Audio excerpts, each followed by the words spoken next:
I am a native Washingtonian. I'm a co-conductor with Her Wildest Dreams. Social justice entrepreneur. The founder of Guns Down Friday. Founder of the Social Justice School.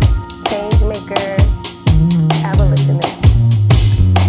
I am a social justice entrepreneur rooted in all the ways that we can find alternatives to capitalism and how we can ensure that abolition is centered in everyday lives. How do I teach that to my daughter? How do we teach it to communities? How do we create alternatives to the system that is oppressing us? That is what I'm going to commit the rest of my life to do. Her Wildest Dreams is a Black-led abolitionist organization that's fighting for the Black, most marginalized people in the Washington, D.C. area, dismantling systems that oppress us within state-sanctioned violence and fighting to empower and dismantle inter-community violence. The mission of the Social Justice School is to catalyze an integrated community of scholar activists who are designers of a more just world. We unapologetically believe that young people will change the world. All they need are the tools and the time to do so. We're a middle school in Washington, D.C. in Ward 5, serving students from 5th to 8th grade. With Guns Down Friday, our job, when a kid is shot, back in 2020, we will report directly to the scene. So a kid gets shot, we'll go to the scene, we provide resources, connect those families with different resources. Now that we're inside the hospital, we're able to connect with families, and it just makes a world of difference. We call it the bedside hour.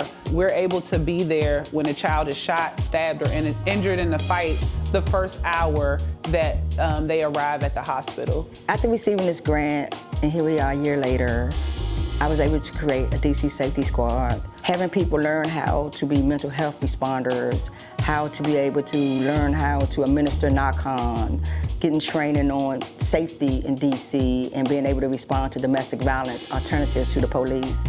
For the past 2 years, our students with disabilities have made more growth in reading than their non-disabled peers, and that is something that we really take a lot of pride in because we really believe at designing in the margin and believe that every student should be able to meet and exceed their growth goals as well. The BGF grant actually gave me time to heal, to dream, to imagine all these things that I'm talking about.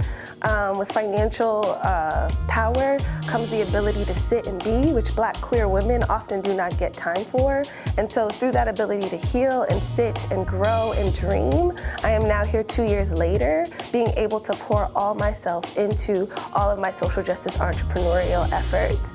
If you have people that you're working with, get them to apply, get them to push you to apply, and just don't give up. It's not easy.